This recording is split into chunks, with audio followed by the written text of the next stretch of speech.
Le débat est relancé et plus vif que jamais. Les critiques fusent contre le durcissement de la politique migratoire souhaitée par le gouvernement, et la presse de mardi évoque un malaise au sein même de la majorité. Le Parisien titre sur « Le malaise de la majorité, la fermeté affichée par le gouvernement en matière de lutte contre l'immigration irrégulière lui attirant des critiques jusque dans les rangs de La République En Marche ». Dans Le Quotidien, le défenseur des droits, Jacques Toubon, pointe la circulaire du ministère de l'Intérieur sur le tri des migrants, un texte qui manque d'humanité, selon l'ancien garde des Sceaux.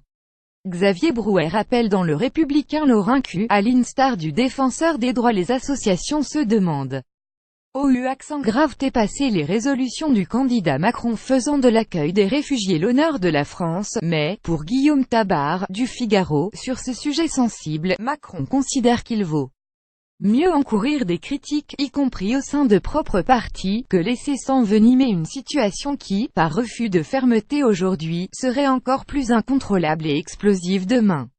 Requinqué. Dans l'adage, Emmanuel Macron a bien retenu la leçon allemande. Il cherche à se démarquer à tout prix de la politique d'ouverture menée par Angela Merkel. L'humanisme de la chancelière avait été salué par toute l'Europe, mais on connaît le résultat dans les urnes, analyse Jean-Michel Servan dans Le Midi Libre. Macron se réfugie derrière le masque de l'ambiguïté, selon Patrice Chabanet, du journal de la Haute-Marne. Pour l'exécutif français, il s'agit de ne pas laisser trop de grain à moudre aux antimigrationnistes, sans heurter la sensibilité des partisans d'une politique plus humaniste, une position sur le fil du rasoir, où le risque est grand de prendre des coups des deux côtés.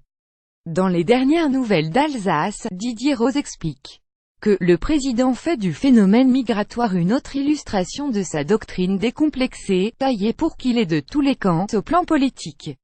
Humainement, Macron se réfugie lui-même derrière le masque de l'ambiguïté.